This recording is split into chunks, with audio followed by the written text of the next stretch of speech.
Okay, welcome. Thank you very much for being here. Gemar Chatima Tova. We have about 33 minutes together tonight to discuss how to not just survive the fast, but actually to thrive during the fast, something which sounds very unusual. The tips that I'm going to share with you here tonight have been used by literally tens of thousands of people successfully. There's no pills, there's no stuffed feeling. Lehefech, there's not a stuffed feeling. It's based very simply on this. Hashem gave us halacha. Halacha is the way we're supposed to live our lives. And the content I'm going to be sharing with you is basically content that's based on halacha as well as on modern medicine. So welcome. The source of tonight's talk, and it's really all about healthy eating, and it's going to help you with the fast too. It's from V'nishmartem ma'od l'nafsho seichem. The Torah tells us how to eat. These are the rules that we're given for living our lives. It's based on Rabbi Yecheskel Yischayik. He's a Rav who lives in Bnei Brak. He was the Meshamish of Shach Zatzal, and he was in charge of Shach's health. And in the book that he wrote, this To Your Health book, which is available for sale, this is a pitch. I don't make any money off the book, but this is a pitch for the book. The book is full of stories about the Gedolim and how they ate, and tons of answers of why things are better to be eaten this way. And I'm actually just going to see if I can. No, I won't. Okay. So this is Rabbi Yisrael. We're going to talk tonight about hydration. Now, hydration, as you see here, is a glass of water, but it's not necessarily a cold glass of water. Actually, we're going to talk about what it is that you should be drinking, why, how much, when you should and when you should not drink. It's actually in the order of when you should not drink first, and then we're going to cover the tips for a fast. Very simply to begin with, water is the best thing to drink. People may eat watermelon, that's because it has water in it. People may eat grapes because they're full of water. It's all about hydration. Flavored water is okay, but not sugared water. And colder water, while it may actually make you feel better, is more difficult to drink. When we come up a little later and we find out how much it is that you really want to be drinking, you're going to see that cold water is going to be more difficult to drink than is room temperature or slightly chilled water. Why water? Water makes your body run. Water helps your entire metabolism. It's based on water, just like a car can't run without its gas. Water is the gas of your body. The Ribono Shel Olam created the world in a way that the things that we need most are the things that are most plentiful. Air, number one. Number two is water. And that's because we need to have water. So the next idea then is, how much water do you need to drink? Now, I like to refer to Rabbi Yecheskel as the good health rabbi. That's the moniker I've given him. He says that if you try to figure out how much water to drink without taking your weight into consideration, it's kind of like buying a suit according to your age as opposed to your size. Now, nobody would do that. So let's talk about how much water to drink. These are principles that are established throughout the world. You will find similar numbers everywhere. This is not his mitzvah. I've tried to put things here both in kilo and pounds because I know that we have a very diverse group. A couple minutes ago. Please mute yourself. One moment. Okay. So how much water should you drink? Everybody has a weight. We're going to work with kilos and pounds. I weigh 70 kilo approximately, Be'ezrat Hashem. So you multiply your weight in kilo by 0.03. So if you do 70 by 0.03, 2.1 liters of water is the amount that I want to drink on a regular day. We'll get to fasting a little bit later. If I try to translate that into pounds, it's approximately half an ounce of water per pound. So if I weigh 154 pounds, that's the same as 70 kilo, comes out to 77 ounces, which is 2.2 liters. Okay, that is how much water to drink. Now, how do you drink all that water? That's a 2-liter bottle of water in a day. How do you do that? So I like to apply a 5 by 5 rule. Let's say you have to drink 2 liters of water a day. a little more, a little less, depending on the calculation. Divide it by 5. I get about 5 equal portions. I find that I can find 5 times during the day to drink the water. I'll explain to you how I do it. If I have to drink 2.1 liters, I divide that by 5. I come up to each one as about 420 milliliters. Find a convenient mug or some other kind of receptacle that holds that much water, and then find 5 times in your schedule. This is my favorite. You'll see me walking around with one of these just about everywhere I go. It holds half a liter, that's 500 milliliters. I actually try to drink 5 of these a day. So instead of drinking 2.1 liters, Baruch Hashem, I'm drinking 2.5 liters, which is just wonderful. Bli Ayin Hara. Take whatever your weight is, multiply it either kilo or pounds by the 0.03 or by a half. That will tell you your regular day's water. Water is incredibly important. Now, before we get to when you should drink, when shouldn't you drink? Very nice. The numbers 0, 1, and 2 are going to give us the answers. Some of this is going to be difficult to accept. I can tell you that I do it and my wife does it very successfully, Baruch Hashem, and it can be done. It just takes a little bit of training. You don't want to drink during a meal. That's going to be the hardest thing to accept. That means that you don't eat and then take water, which actually allows you to eat a little bit more. We don't want to be doing that. When you drink during the meal, you're basically diluting those digestive acids in your stomach, and you're going to make it much more difficult for those acids to work. That means your food is not going to digest the way that it should. If your digestion is not working optimally, you basically ruin the engine. It's the worst thing to do, because if you guard your digestion, everything else will follow. Drinking the water is a way to help your metabolism and your digestion to work. So don't drink from the beginning of the meal until 2 hours after the meal. That's from the 0 time until 120 minutes after the meal. You start at 12, you finish at 12:30, you don't drink from 12 until 2:30. Difficult to swallow, but this is a cardinal rule. There are 2 easier rules that you should not be drinking before you have breakfast, which is your first meal of the day. Make sure that you stop 10 minutes before breakfast. So if you eat at 7:30, don't drink after 7:20. And that's because it's the first meal of the day. And the other meals of the day, lunch and dinner, you want to stop 20 minutes before. Again, this is to be shomer on the digestive processes that are going to go on in your body. Take a look at my schedule, and I'll show you how to make it work. If anyone has questions about their own schedule, I will be happy to talk to you afterwards, off the recording, and try to help you work out a schedule. This is when I drink. I'm going to have 5 times here. I drink as soon as I wake up in the morning. I go to a shiur, and therefore there's a break, and then I drink again after shachars. Okay, so that's already, before I've had breakfast, I've already had one of those half-liter bottles. That means I've already had a liter by the time I've had breakfast. I want to make sure there's a 10-minute break before I have breakfast. And then again, I drink before lunch, making sure to leave 20 minutes before lunch this time, so that there's no water in my system when I'm going to be digesting my lunch. 2 hours after lunch is finished, I will drink again. So if I have lunch at 12:30, 1 o'clock, I finish a half hour later, so I'm drinking, I don't know, 3 o'clock, 3:30, something like that. And then finally, before dinner, if dinner is at 6:30, whatever it is, my 5th bottle will be before dinner. I don't want to be drinking at night, because at my age, when you drink at night, it makes you stay up a little bit at night. I don't want to be doing that. I just have to tell you, when you drink more, you use the bathroom more. When you use the bathroom more, you have an opportunity to make one of the most precious brachos more often. It is not the bracha of Shahakol, that's the bracha of Asher Yatzar. Cherish it. I would say that it's worth drinking more just so that you can say the bracha more often. That's when I drink. This is a regular day. So you've taken your weight, you multiplied it by the coefficient there, either the 0.03 or the 0.5.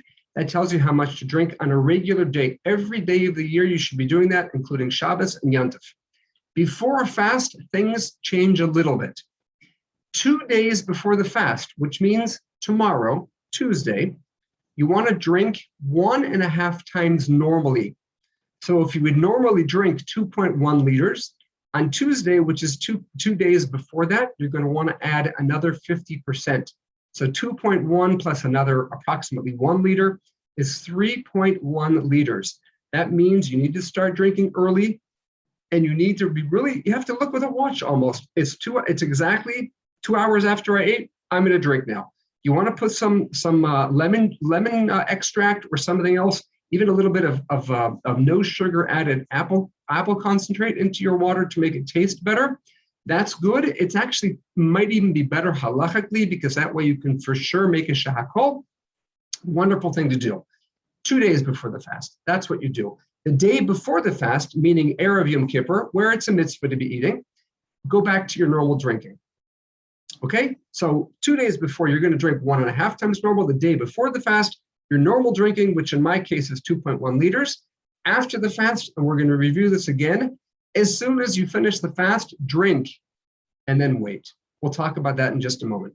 So we've covered now hydration, which is drinking water. Let's talk about eating. Okay, these pictures didn't come up where they were supposed to.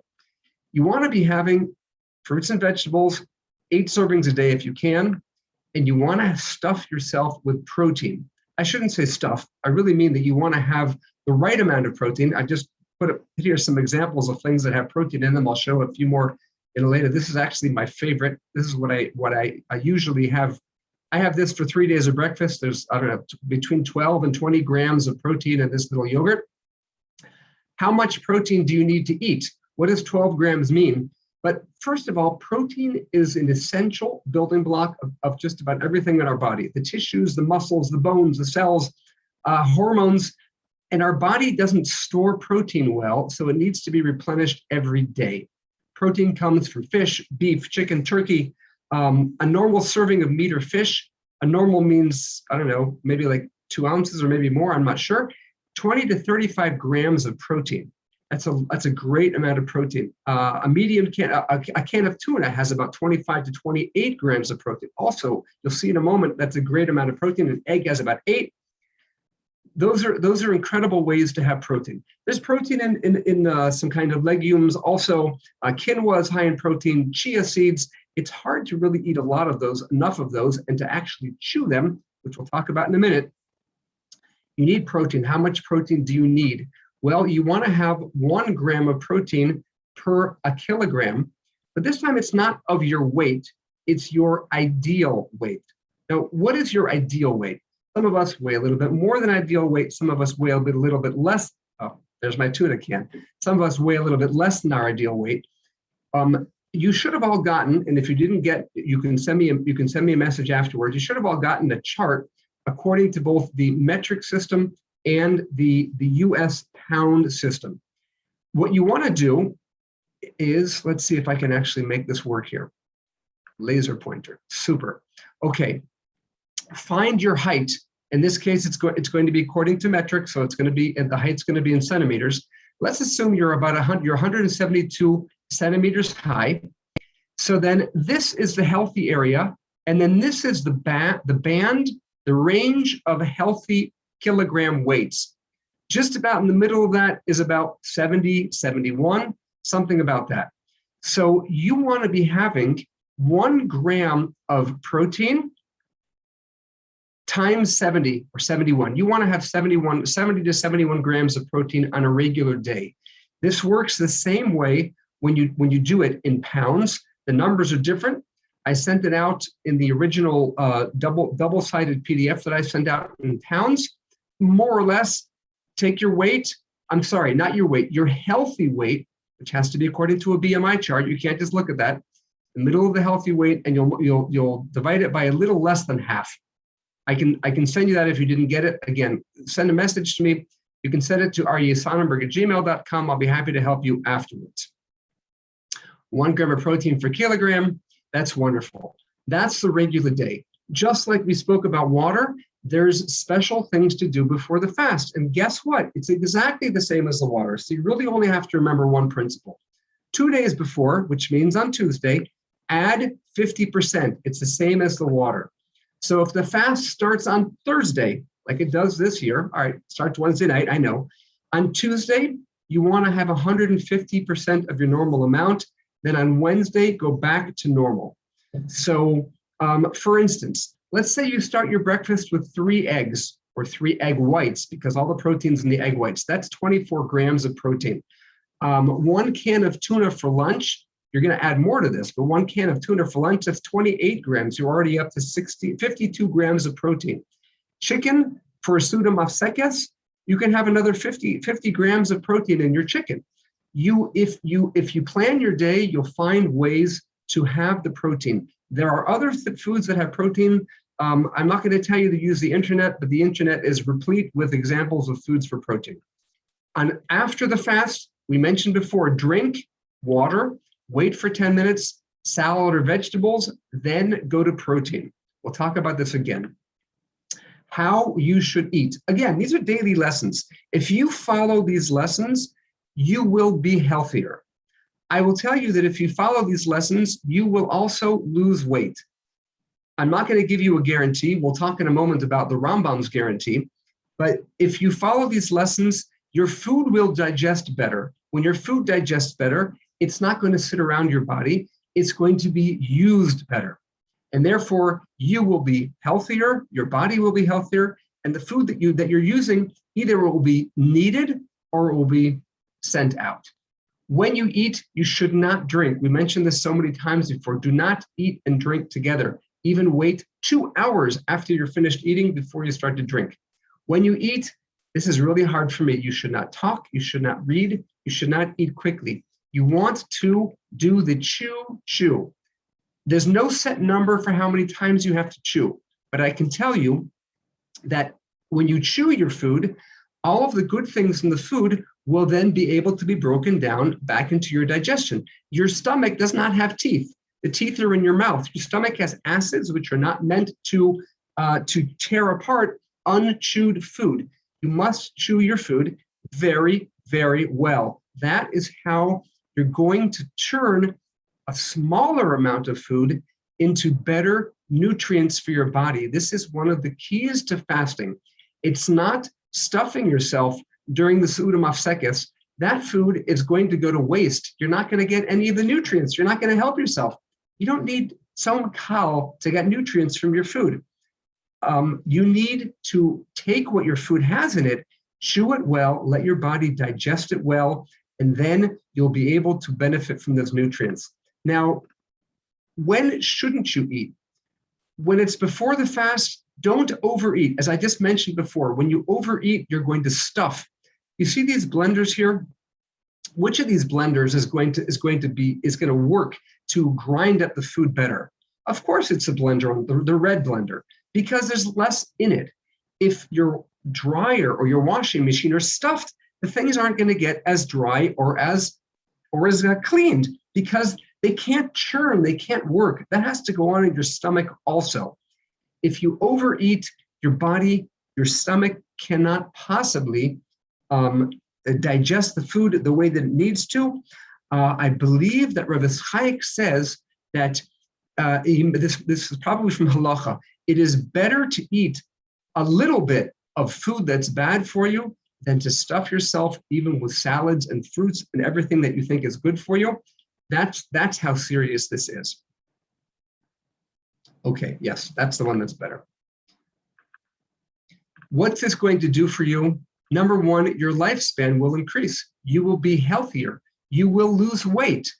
You will reduce, perhaps even eliminate, upset stomachs, indigestion, and many other uncomfortable side effects.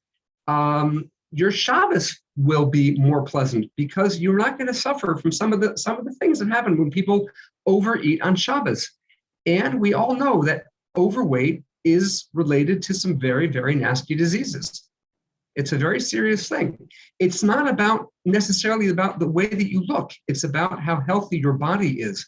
And overweight is a sign of an unhealthy body. The Rambam guarantees that if you follow this is halacha. This is not the Rambam in Hilchos Deos. This is the Rambam in his halacha sefer. If you follow his forms of eating, of which these are tenets of the Rambam. Everything I'm saying, everything. Most of the stuff that I'm saying is from the Rambam or from the Kippur Shulchan Aruch, Siman Lamed Beis. It's written in what they understood then, but Rabbi Chaim has taken that and melded it into modern what we know about medicine and eating, and he's made it very relevant for us. We talked about how to break the fast. Start with water, then wait 10 minutes before you eat anything. That's hard, isn't it? You want to just dig in? Don't. I take a bottle of water to shul, so as soon as I'm finished tomorrow, before I even get home, I can drink the bottle at shul. Have some fruits and vegetables if you can, then have protein, and then wait. Don't stuff yourself after that. You don't need to. If you wait another 10, 15 minutes, you'll see your body is already full. You didn't need to eat later. This is so critical when trying to maintain a healthy system. You know, we all know, I know it, and I overdo it myself.